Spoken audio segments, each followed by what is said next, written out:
Welcome to ModCast, a civilization podcast focused on modding. Kenneth Ferland, Tony Kiehl, Peter Steenbeke, Wouter Snijders, with guest co-host, the Capo. Blue squiggles, everyone? I have blue squiggles. What Yes. goes good with blue squiggles? what kind of rhymes with wine? blue squiggles? Yeah, what kind of wine is good with it? Anyways. Boons. Boons? Oh. Absolutely. Is that what you're drinking right now, buddy? 'Cause you sound a little bit wasted. I'm not. I'm not wasted. Just buzzing. Football's only been on for 2 hours. I'm not. Oh, okay. You got a few more to go before you pass out. That's right. All right. Yeah, we got a great show. By the way, this is season 3 of the ModCast. Who would have thought, huh? 2010, a big year. Yeah. 2010 is here. Well, not, pretend it's here right now because we're recording early, but Yeah. 2010. By the time you hear this, By the time you hear this, Russia, the Soviet Union, would have already sent the second expedition to Jupiter to find out what happened to the first mission and find out what made HAL malfunction and kill all the astronauts. Plus All only right. 2 more years until the world ends. Yeah, well, that's fine. We got 2 years to go to Jupiter and then the world ends, but you got to pick which fictional movie are you going to base your life on, None of them. Well, no, in America you have the freedom to choose, so You do. you get to choose which. It's a fantastic. It's a fantastic country. You get to choose how you delude yourself. All right. Welcome to ModCast episode 40. Today we are. Episode 40 is the new 30. No. Chef 40 is the new 30. All I thought it right. was the new 25 now. I thought they moved it. Oh man. No, 25 is the new 30. 30 is the new 20. 40 is the new 30. I don't know. Anyways. Is that That not a makes movie sense. reference? No, it's just idiocy. That's what it is. Okay. I heard it in The Devil Wears Prada. That's why I ask. Yeah. Today we've been joined with Kenneth, Impaler WRG Ferland, Greetings, mortals. Wouter, Locutus, Snijders, Hello. Peter, Maniac, Steenbeke, Greetings, immortals. me, Tony, GarretSidzaka, Kiehl, with our very special guest co-host, Tony, the Capo Ruiz. Hey. All right, we've got a full show today. We've got so much planned. I would like to start today with saying I quit smoking cigarettes. I quit smoking. For how long? So Oh man, that's. it's been like 2.5 Oh, weeks. that's pretty nice. Or Oh, about- you yeah, mean a month and 2.5 weeks. Oh. oh, yes, exactly. But as of the recording, I've been quit for 2.5 weeks. So By the time you hear this, that's good, we man. will have either gone back to smoking, or we will have quit for a month and a half. yes, exactly. Well, I'll let you all in on by episode 41. I'll tell you how it goes. But yeah, it's kind of like an old friend who's moving across the country. You don't see him anymore. That's how it really felt. To quit smoking. Yeah, to quit smoking felt like imagine if like your one of your best buddies moves across the country, one you hang out with every day. Well, not only did that happen, but I am a smoker. Oh, you are smoking. Well, that's what that mixed in with horrible chemical withdrawals. is Yeah. how it felt. It's kind of what I would expect. Well, see, the missing friend part is the part where I really like to smoke cigarettes. Even the day I quit, I love the taste. I love smoking. It's just wonderful. It's just deadly. That's the only downside. I first tried to quit when I was 21. I was working at a bar, and I tried to quit. Didn't work out.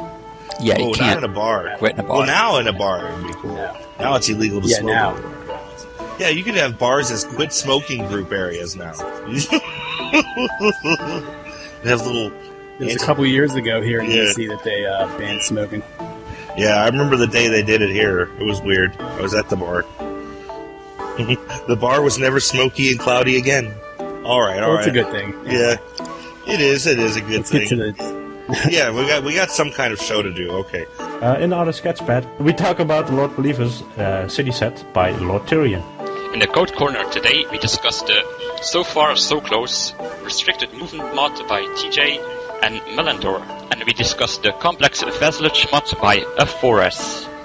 In the Modern Spotlight, we talk to Tony the Capo Ruiz. Artist Sketchpad, where we discuss graphics and artwork from the Civ modding community. Alright. And I just really quickly wanted to, this is the Artist Sketchpad / shameless self-promotion area for Peter. Since he's the active modder, he gets shameless self-promotion. But Lord Tirain released the Lord's Believer city set for Planetfall.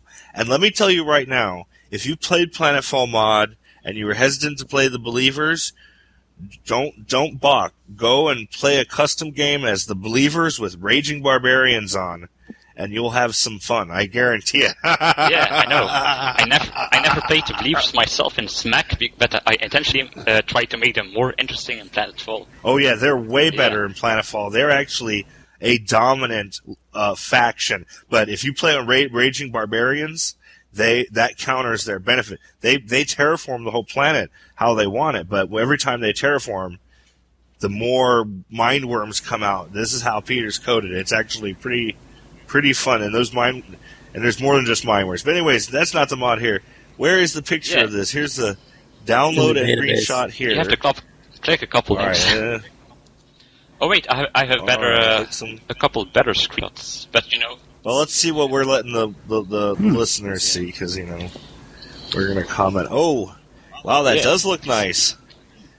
That's an improved skin. Are those new models too? I didn't make them myself, but yes, I think so. So Lord Tirain made them, and yeah, They look like they're new models. Yeah. Wow. They look like the buildings are like different churches. Like there's a cathedral-looking building. I don't know if that's the Civ Cathedral or if that's his cathedral, but then there's a church next to it, and then another church, and then there's what looks like a Templar building, and then at the very end of the block is almost a Muslim, like, mosque-looking building. It's like with minarets, but I mean it's... Which would be banned in Switzerland. Swiss, you have given me yet another reason to despise you.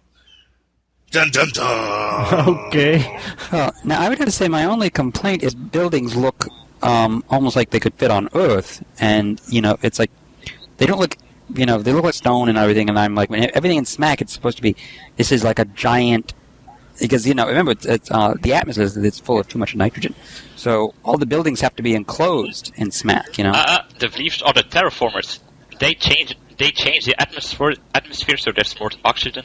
And of course, you have to pretend there's a big pressure dome over there, but that would make all the buildings harder to see.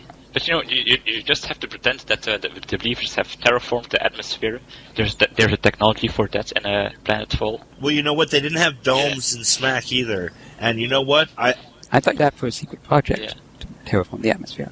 Well, no, they kind of do it as they go along. Like, they rip out fungus and plant trees that produce oxygen. They plant farms instead of native life, but farms give you -1 native anger token. So that means you're never going to be able to capture native wildlife alive, and they're going to start boiling. Like in his mod, they start bubbling into one square, and they start getting more and more like a really big barbarian horde, and then they just bust out and they just pop like a big blister of antibodies. They pop onto your Civ and attack it. It's brutal. Unless you have bunkers nearby. Anyway, but.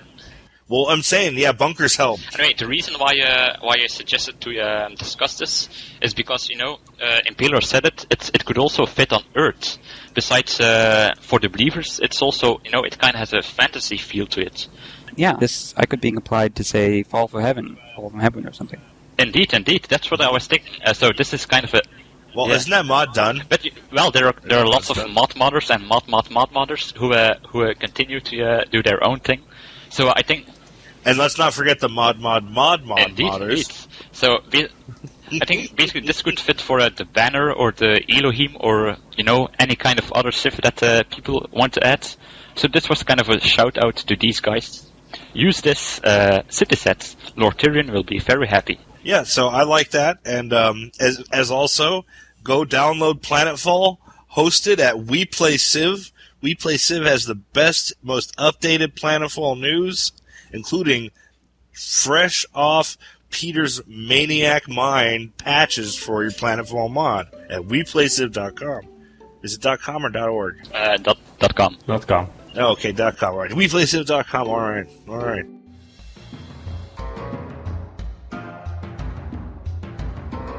Code Corner, where we discuss SDK and Python mods or any other non-graphical mods in the Civilization 4 modding community.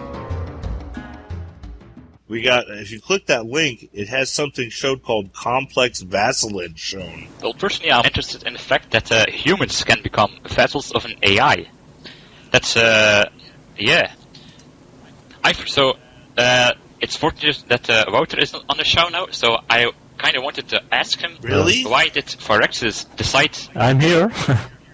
Yeah. Wow, Peter.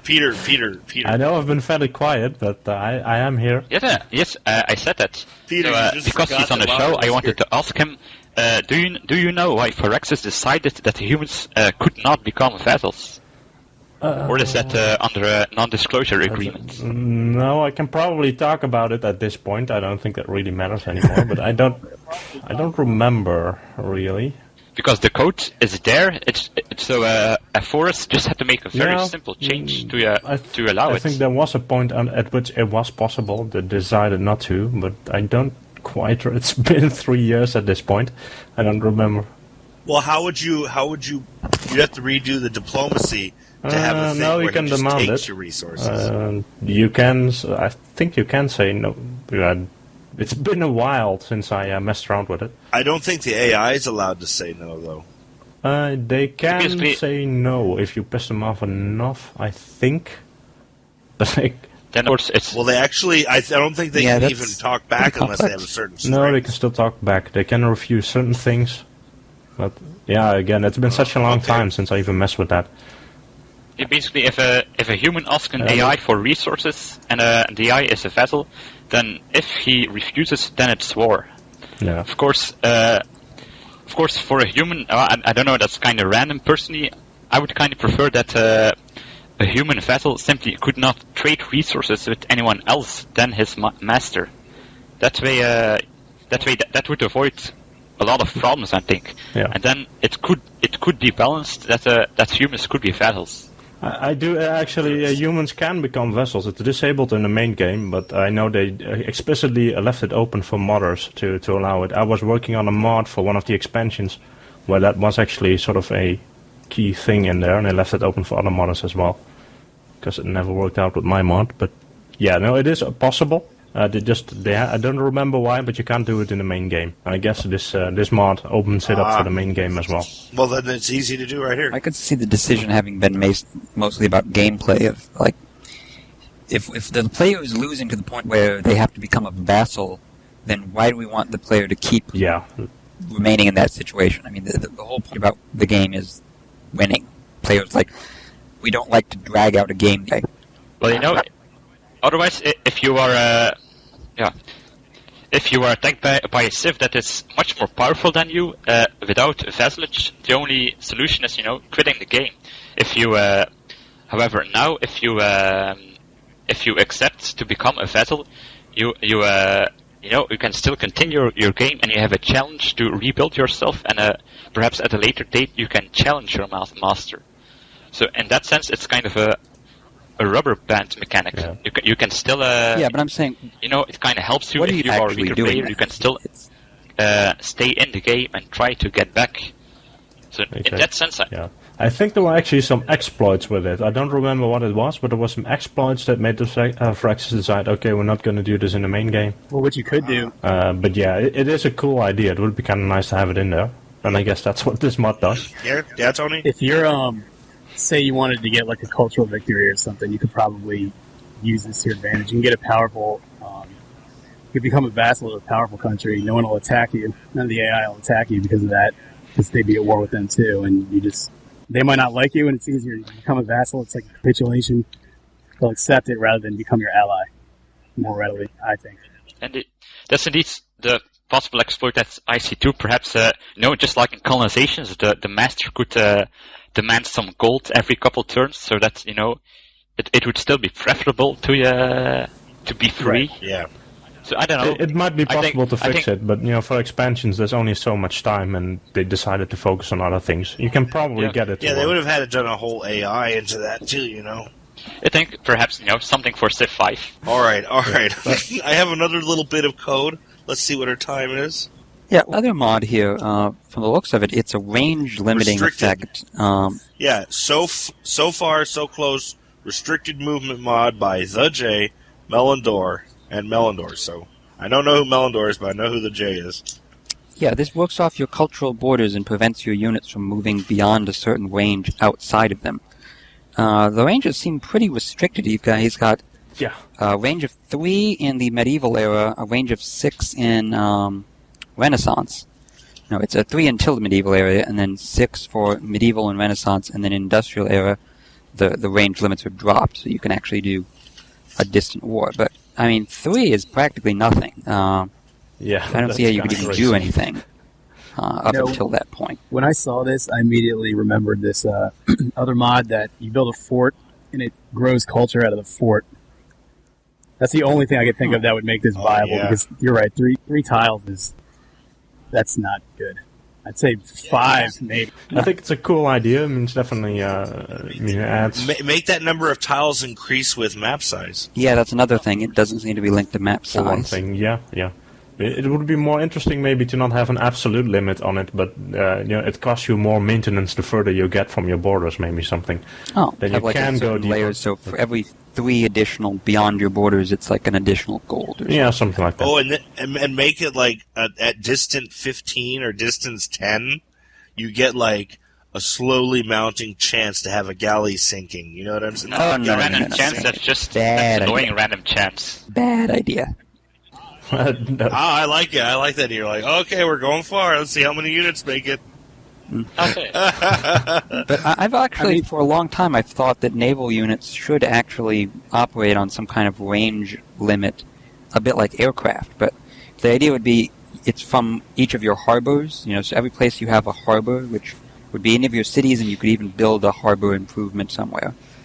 So it would be like a pretty long range, and your units would actually be pretty fast within that zone. So you can zip your ships around within this area where you have ports and harbors, but it's a limited range, so you can't just go blasting all over the whole world right away. So how do you ever colonize a different continent then? Well, each unit has a different range. So as you discover new ships, they have longer range than your old ships. And then you get nuclear ships and they have unlimited range. The crux is like Leif Erikson and Columbus, who made it to the other continent. There has to be like a special unit, like I would say a great person merchant? that spawns like a great navigator that you join with one boat. That has to be a special explorer vessel, and then I'll let you go as far as you can. Yeah, I think that's more interesting than just taking your initial order and exploring the whole world with that. If you have, those special units. A great person. Well, you could have emotions that add range. That's a pretty obvious thing. They already have that for aircraft in Civ 4. But I'm saying make it like a great general, but it's a great navigator. But still, you see the point of that naval units in Civ have always sucked because personally, when I saw this modcomp, I thought of Master of Orion 1. There, your ships also has a limited range, and they can't go beyond that. So it's a proven concept that can work. Personally, I've also wanted Civ to always represent trade routes better. For instance, now if you just make contact with one Civ, you know them for the rest of the game. But for instance, if you had this mod comp, you could, for instance, break contact with another Civ if for some reason they are no longer in your movement range. I think that would make the game more strategic from where you come. I think that does actually happen in Civ 4. No, it doesn't. No, you don't. I think it. Well, I'm. Yeah. I thought I remember being unable to contact a Civ, but yeah, maybe I'm thinking of That Civ 3, happens 'cause in Civ 3 Rise did and have Fall, that. I think. Rise and Fall. Okay. And Civ 3 does that too. Yeah. Well, I think then it's a pity. I think that was left out. I think that's rather cool. For instance, you know, for instance, if you're Portugal, I know in RFC and, you lose contact. Oh yeah. Okay, never played that. Rise Mega.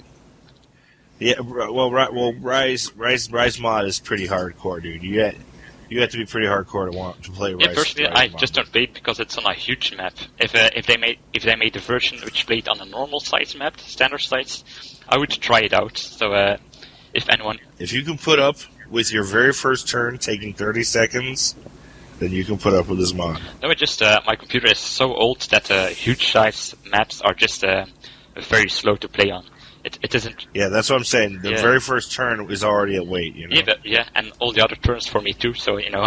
Yeah, well, I mean, it only goes down from there because Civ saves get exponentially larger. Okay, of course, especially even to more players. Also, I guess his mod has certainly more than 18 players, right? Oh yeah, he's Rise done some crazy. Civ's come and go. His mod is yeah. If you want, and the weird thing is, if you want to play as America, you got to let the game auto play until you get to the point where you're at America. So it's nuts, but yeah, this is an interesting mod. I just this mod's great. Was a great idea to get a lot of good ideas out there, and you know what? Maybe a modders listing will steal one of those ideas and make a cool mod of their own, and or maybe the guy who did this one, TJ. Yeah, the J and Melendor. Yeah, wasn't the J on the show? Is he the Mars Now guy? I don't know. Yeah, he was on the show. That's the Mars Now guy.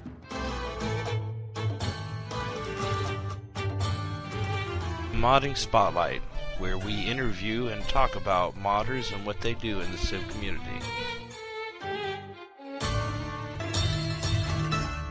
Tony. Yes. You made it onto the show. We're really glad to have you. Thank you. I'm glad to be on it. Well, thank you. And we wanted to know, we've covered a bunch of your artwork, but I don't think we've ever covered your mods. So, we're going to look at some of the artwork, but what is the mod that you have been working on? It's not, like most mods are pretty extensive in what they add. I try to steer away from that. It's made for multiplayer games initially. I originally made it to play Diplo games at Apolitan. And I kind of got a lot of help from people at Civ Fanatics, so I wound up kind of sticking around there and making a mod there. This one I'm working on now is less for MP games, so there's going to be a lot more features in it than there were in the first one. Now, all I did really was I added like Inquisitors, some extra religions. I added leaders so you can have different trait combos for other civilizations without playing with unrestricted leaders. And then just a lot of graphic changes. That was the first edition. This one's going to have a lot more features like capturing slaves from combat when you're in Slavery Civic. Oh, cool. I'm going to do the Super Spies. Try to do the Super Spies promotions if I can. The only issue with that is the current version of it is set up with RevDCM, and I hear that that's not really MP compatible, so I don't know. Yeah, it's been something that very ever tried to do. But we'll see. I'll figure it out. Tricky. I wonder how many people ever actually play multiplayer mods. I mean, I think they're going to try to make the next version of RevDCM compatible. So. Oh, there you go.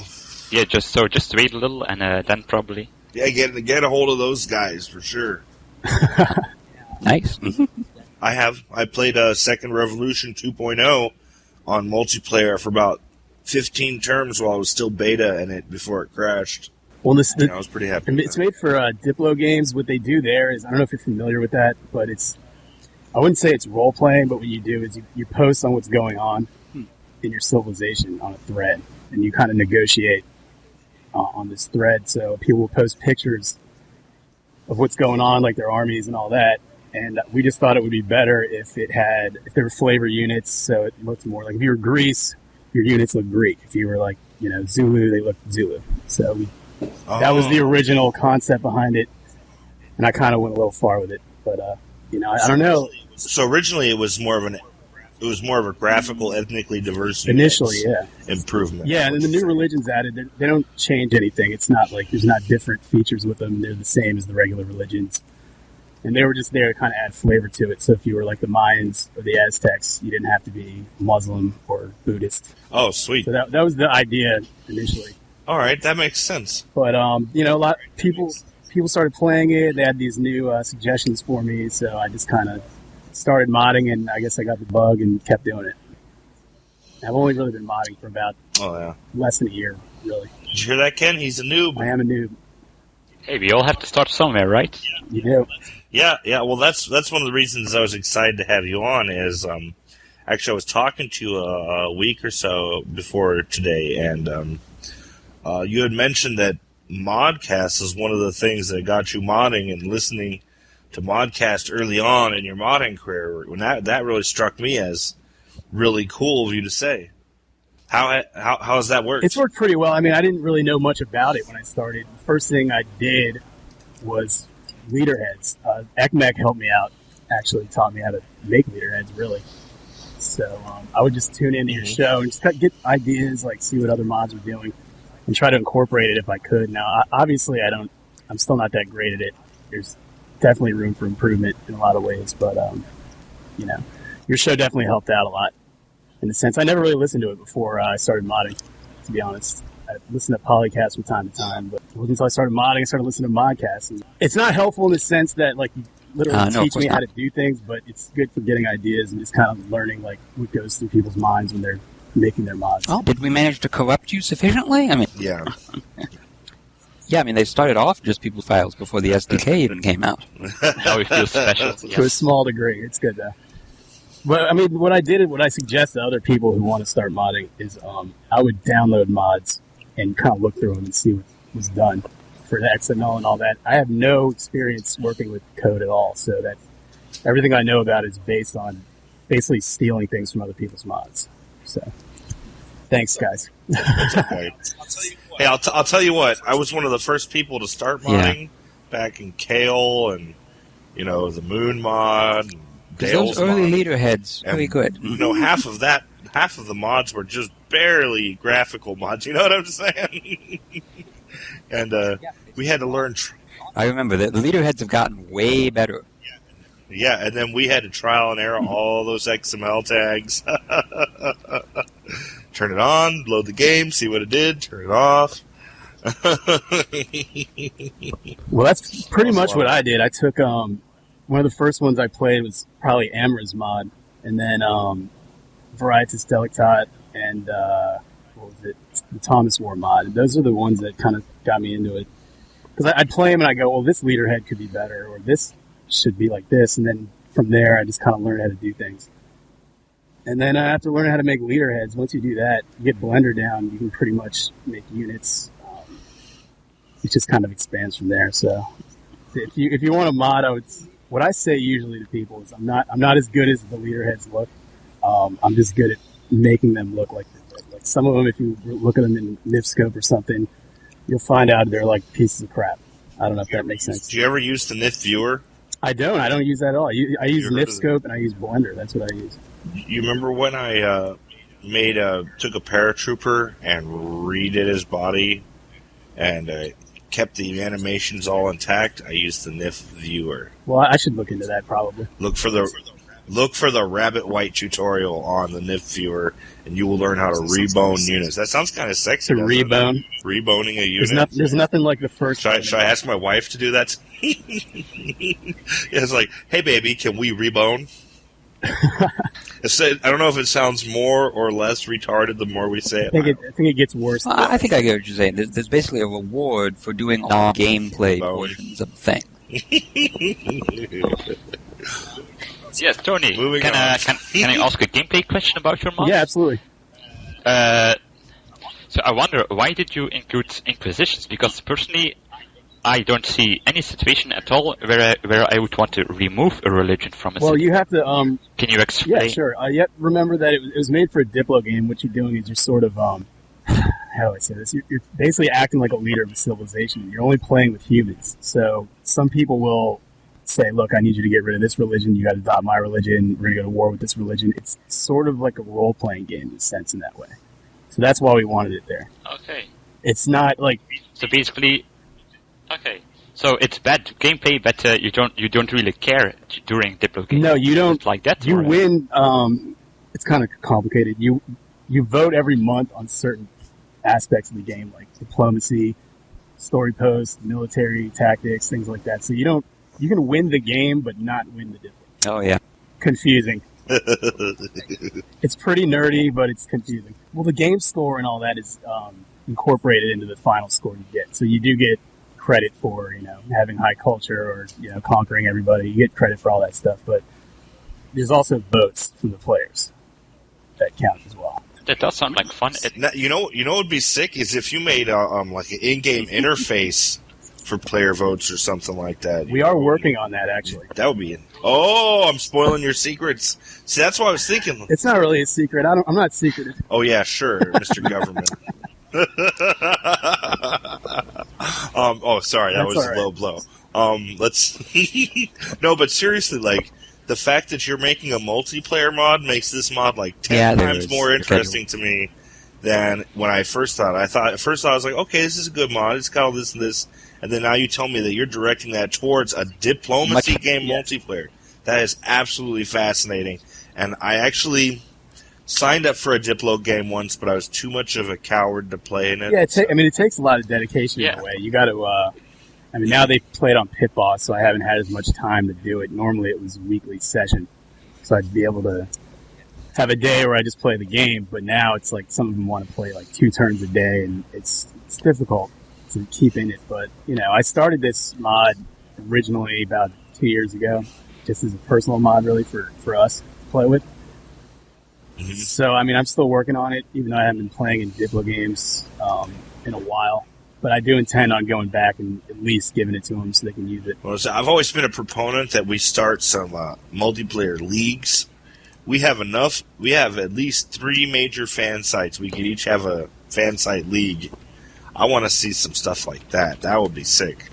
It's like CFC versus We Play Civ. Well, what site is it? There is a site for that. Civ League or something? It's the Civ 4 ladder site. They have leagues and ladders and all that stuff there. But do they have like a CFC league versus the We Play Civ league? I don't think the community is big enough for that. Yes, there still remains mostly single-player games. So not that many people play multiplayer. Yeah, that's true. I don't play multiplayer because I don't have 12 hours a day to play. Well, there's of course a Pit Boss, but that still takes, I don't know, a year or more than a year to complete the game. So it's still... Now, Pit Boss is like played by email, right? No, it's not. Oh. No. It's like the game's up on a server pretty much consistently. And is there like a background program taking care of that, or isn't the usual solution to have? I think so. On the server. I haven't hosted it. Yeah, but I think it's like not live. I guess so. So you open your Pit Boss program, that updates your game server, your upsave, and then you do your turn and updates the server. Everyone should PM the Capo to get him directly. Well, you play on the server. The game is running on the server. You log into the server, you play a turn, you log out again, and then everyone does that. Once everyone does that, the turn advances, and then you start all over again. Can you just stay logged in like a multiplayer game? You could. Yeah, if everyone stays logged in, you can play real time. So then you would haul ass and do a bunch of turns if everyone wanted. Okay, that's actually superior to play by email. That's awesome. I never understood Pit Boss until now. Well, no, but I don't play multiplayer, and Pit Boss just doesn't tell me anything. The problem is just that someone can still play 2 turns right off each other, and so if he does an attack in that turn or in those 2 turns, it can be really devastating. That's why we had rules for you couldn't take what we called multiple turns in a row. Like if you were the last person to play. We only did this for war. If you're the last person to play and you're at war with somebody else, you can't move the next turn until they do. Yeah, I'm getting post-attack twice in a row was, you know who. No, it's a rule in the game. We would. It's pretty much a rule in almost all multiplayer games that you can't do double turns. Yeah, if somebody did it, which did happen, we would reboot the game from that. Yeah. Oh. And if they did it again, we'd kick them out. Although there was an issue in our last one where the host did it, so kind of didn't end up well, which is kind of why I stopped so the playing. admin cheated. Oh man, that would be a holocaust in so many games. Yeah, I'm not going to get into who it was because it was pretty bad. But No. We don't want names. We don't want their dirty names. I kind of want to say it though, but whatever. You want to say? Well, it depends I'm not on who going it to. is. Is he a Napolitaner? Oh, yeah. This would certainly cause something. So I'm not going to say. Oh. Yeah, no, I think there's enough drama in multiplayer communities as it is. Let's not get ourselves involved in that. Well, hey, but the listeners are probably My wondering. fair share. I'm just trying to get. You know what I'm saying? I don't want to get into who it was. Well, hey, let me guess. Yeah. PM Capo. Here's his email address. I just sent it to you, his address. Tony. That's who it was. God. So I'm not going to say it. Where is it? Oh, you just sent it to me in the little chat window or something. That's right. Now you know why. No, I'm not going to tell. That guy's too. Wow. I want to know too. No. He's too big in the community for me to tell you what he is. I am shocked and appalled. Scandals on the podcast. Oh my god. Yes, there's a scandal. You heard it, listeners. You come here for your drama. Don't tune into the TV. NBC's got nothing on this. Take that, Tiger Woods. Yeah, man. And that's why I watch The Daily Show, so I don't have to watch that on the news and feel ashamed. What did Tiger Woods do? Someone crashed a party. Oh. Okay, sorry. Too much news. This guy's probably going to give me a very nasty private message now. He should. He will. Like, say, we'll never forget, buddy. Just say that to him. You know who you are, and you know you screwed me. Oh my god, I'm busting side. No, who me? No, it's not specifically that, but it's similar to that. I don't want to get into it because if I went into detail, anyone could find out who I was talking about. Yeah, exactly. Yes. All right. Okay, we have how many leaders here? Like about 24 heads, all kinds of periods, and if you go down to this next couple cells underneath that one, there's the Tamerlane one I worked on with Igor S. And then I have some works in progress previous as well. Now, who is Tamerlane? It looks kind of who Yeah, so Tamerlane? Late era Mongol, basically from he's Mongol Turkic. Yeah, a vast empire. Oh, Timurids. Isn't like piles. Oh yeah, I know Like about the speaking- Timurids. Piles of skulls or something. Well, that's Tamerlane.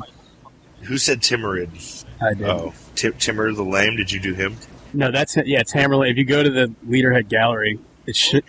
Oh, you said Tamerlane. Oh, He was that's like the Timur, medieval but- name. Okay, Um, Timur the Lame. He had a lame leg or something. yes, but Tamerlane is the European way of pronouncing his name. I guess. It's like the Old English. Okay, yeah. Because I actually go historically. I didn't know he was named that. I didn't know.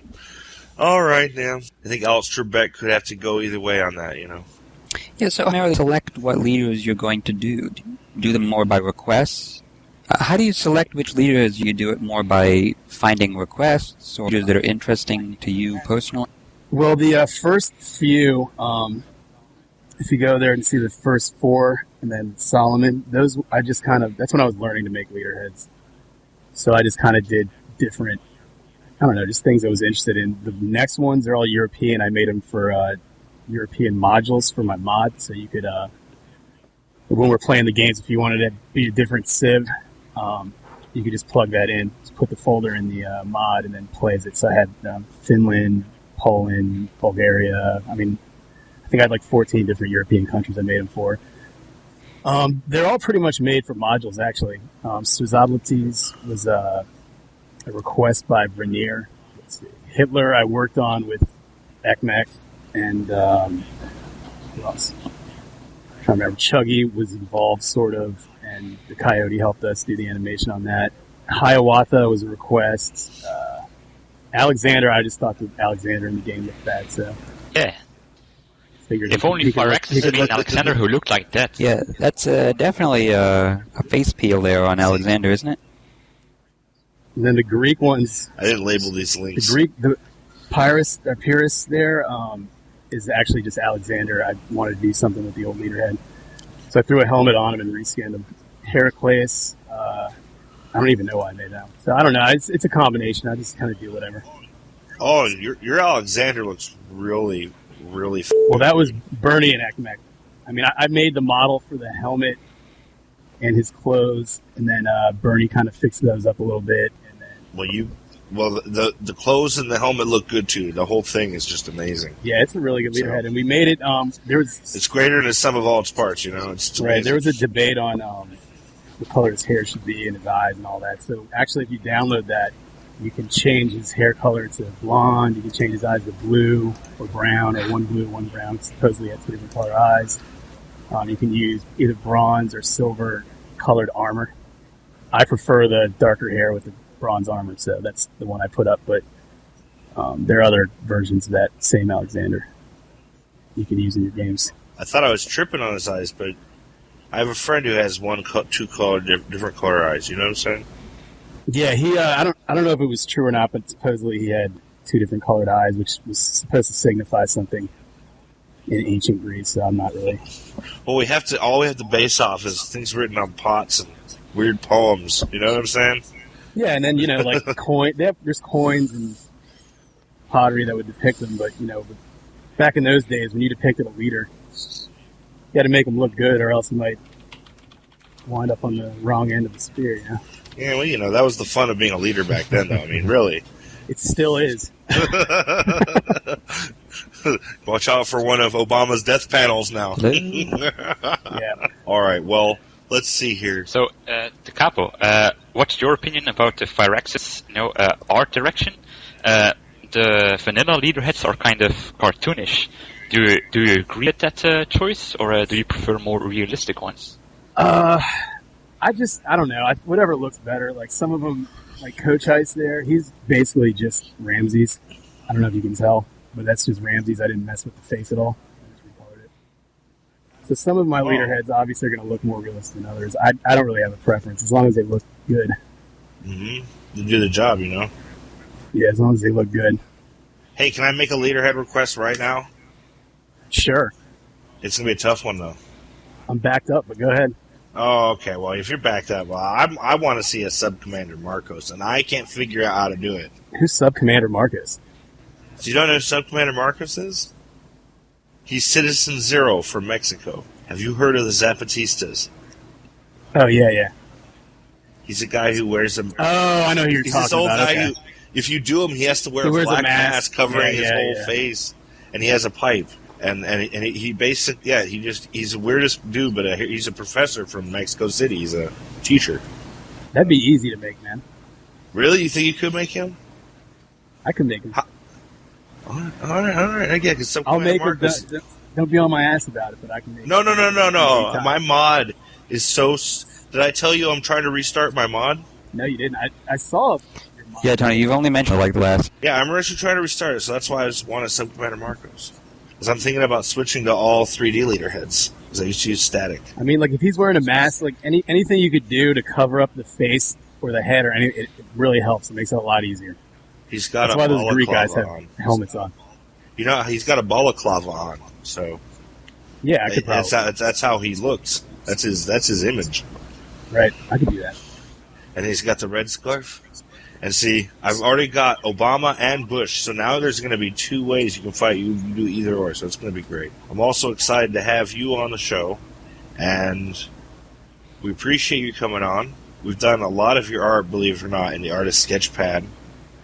We've covered some great mods you've done. Where are you going with your modding now? What do you plan on modding in the future? Well, right now, I'm just finishing up this one mod. I got all the hard stuff done, like the real time-consuming things, like the new leaders, the flavored units, cities, and all that.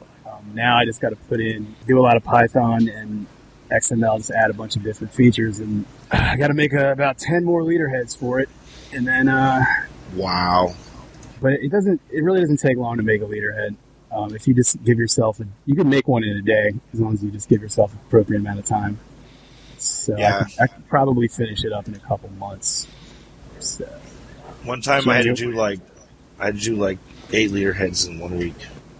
Yeah, it's tough, but like some of them are pretty easy. Like I'm making a Nasser leader head, and he wears a suit, so that's easy to do. Like certain things, like the Tamerlane one, that's a lot more involved because you got to put together their outfit. out of nothing. Like the Alexander, that took a long time to make that outfit, for example. So it just depends on what it involves. So are you going to be focusing more on the mod, or are you going to be doing a whole bunch more artwork? So are you going to be going one way or the other ever? Well, most of the artwork I do is for my mods. So they kind of go hand in hand. All right. If I need a specific unit, I'll make it. If I need a leaderhead, I'll make it. The next, I kind of was toying with the idea of doing a Conquistadors mod, using like the sort of basing it around the Charlemagne mod that comes with BTS. Oh. Like where you get favor with the Pope. Instead of that, you get favor with the King of Spain, and instead of a civ, you're just the Conquistadors are basically mercenaries hired out. So you'd be leading a group of conquistadors, and you'd be competing with other conquistadors to get favor with the king, and he gives you money or units or whatever, and that's the idea. But can you hold on to cities you capture and start using them? Yeah, you govern the cities and all that. Oh, that's cool. But the idea is like you spread the religion, you get the gold from the natives and all that, and then the king will give you certain goodies for doing that. And then you'd have minor tribes, and you'd have like bigger ones like the Aztecs or the Inca. They're a little harder to take down. It almost sounds like reverse colonization, where instead of fighting the king, and you're getting favors from the king, and you're fighting the natives. I see. That's interesting. Fighting for the man rather than against him. Yeah, exactly. It works. All right. Well, I'm going to say thanks for giving us all this time, and we're looking forward to see what you get. Send me a link when you make some new sick-ass thing. I'll throw it right in. All right, thanks. Thanks for having me. Call in today. In North America, the number is 301-637-7659. That's 301-637-POLY. In Europe, 44121-288-7659. That's 44121-288-POLY. You can Skype us at The PolyCast or email us at thepolycast@gmail.com. The only thing worse than being talked about is not being talked about. For more information on ModCast, RevCast, or PolyCast, or about PolyCast in general, log on to the series' official website at thepolycast.net. All right, so, Tony, you're probably wishing you didn't have the same name as me now, I'm sure, because I've probably made a fool of myself about a dozen times over. That's all right. All right, no, I might just go. I have a little whiskey hidden away. I might just drink that up in sorrow after the show for, just generally being appalling. And we have 4 listeners, one of which is Soren, which is good. But, 3 of them, they hear this show and they're like, all right, what the hell is wrong with these people? Well, I'll tell you what's wrong. Well, that keeps them coming back. I know, but, it's because the listeners, those 3 listeners, have screwed up themselves. And they just want to... Everybody loves a train wreck. Yeah. So yeah, we're all gonna wallow in our misery. And but anyways, it was a fun episode. Oh wait, aren't we nuts? Our guest, Kovio. Oh yeah, we're not gonna not discuss. You can go ahead and not discuss. Yeah, because we've had like 2 super secret agents on our show. We had Ekmek and now this guy, and we've got. He sure wants us to think he is, I'm though. not an agent. Secret agent. Oh man, now we already know too much. Now there's black choppers flying over. Oh man, this is gonna be the last episode of the podcast. But thank you for coming on, bro. I really appreciate it. Oh, no problem. Did you have fun? I enjoyed it. Thanks. All right. Absolutely. All right. Today we have been joined with Wouter, Locutus, Snijders. Bye-bye. Kenneth, Impaler WRG, Ferland. Farewell. Peter, Maniac, Steenbeke. See you later. And me, Tony GarretSidzaka, Kiehl. Hello, goodbye. With our very special guest co-host, Tony, the Capo Ruiz. Yeah, thanks for having me. Had a good time. Right on. Well, hey, listeners, just thought I'd let you know we might be changing our schedule to about 1 or 2 episodes a month, so we'll hear from you sometime soon. Keep your eyes out. Thanks. Goodbye. Record date. Civilization 4 Warlords Beyond the Sword sound clips. Copyright Take-Two Interactive. Copyright 2009 Civilized Communications at civcom.net.